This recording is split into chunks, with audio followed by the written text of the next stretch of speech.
Well, Trump, of course, addressed his supporters in Florida to celebrate claiming victory in the presidential race. He still technically needs 3 more electoral college votes in terms of the formal declarations. He's sitting at 267, needs to get to 270, of course. Kamala Harris is on 224. Just 6 states left to be decided. Trump, of course, claimed the crucial battleground states of Pennsylvania, Georgia, North Carolina. It looks like all of the swing states that this was to be decided on are leaning towards Trump in the end. Republicans have also, as we mentioned, won the majority in the Senate. We've been through so much together, and today you showed up in record numbers to deliver a victory like like no other. This was something special, and we're gonna pay you back. We're gonna do the best job. We're gonna turn it around. It's got to be turned around. It's got to be turned around fast, and we're gonna turn it around. We're gonna do it in every way, with so many ways, but we're gonna do it in every way. This will forever be remembered as the day the American people regained control of their country. Let's go back now to Waleed and Steve, who are in Washington, D.C. Guys, what do you think a Trump presidency 2.0 will mean for the rest of the world? We just heard a very dire forecast from Hugh Riminton. But how do you think it will look for the rest of the world and Australia? Well, I think that, for countries like Russia, it's going to be great. I think that, they're going to find a friend in the White House, Viktor Orban in Hungary.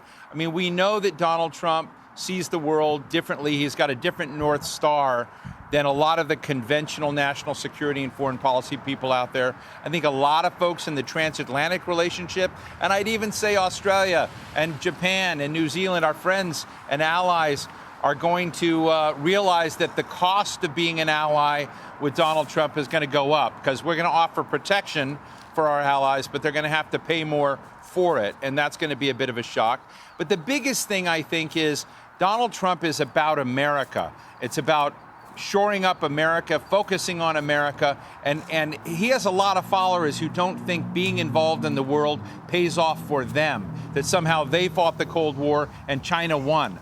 And I think in that circumstance, you're going to see America withdraw from a lot of stuff in the world. It's really extraordinary, actually, as you go around the country speaking to Trump supporters, the idea of not being involved in wars just keeps coming up. It's not a top-line issue. It's not like economy, for example, or migration, which does get all the focus in the headlines. By the way, Hugh was absolutely right before about Trump voters, or let's say Republican voters, actually, because there are Trump voters and then there are Republican voters. They have a million different reasons.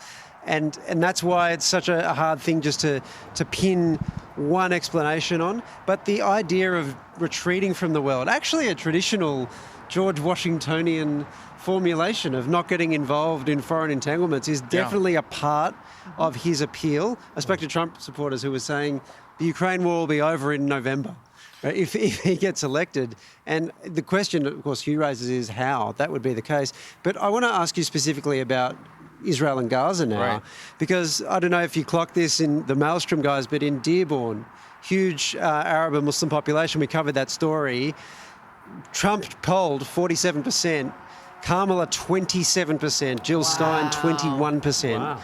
So a lot of anger, with Kamala Harris there, and perhaps a hope that something mercurial will come from Donald Trump in that. But what do you see? Well, I see, look, they are holding the Biden-Harris administration accountable for what they see as a genocide against their relatives and cousins and people and families in Palestine and Gaza and Lebanon now.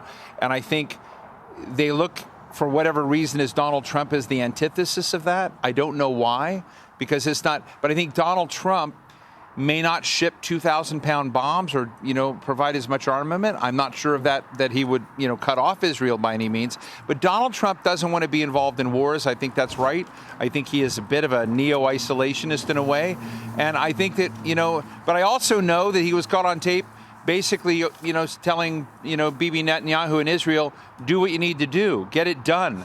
And John Bolton, who's not a big fan of Donald Trump, his former national security advisor, actually is somebody recommending a kind of form of ethnic cleansing of Gaza, saying it would be better to transport those people and more humane, to transport them to other better functioning economies around the world, and thus clearing out the population.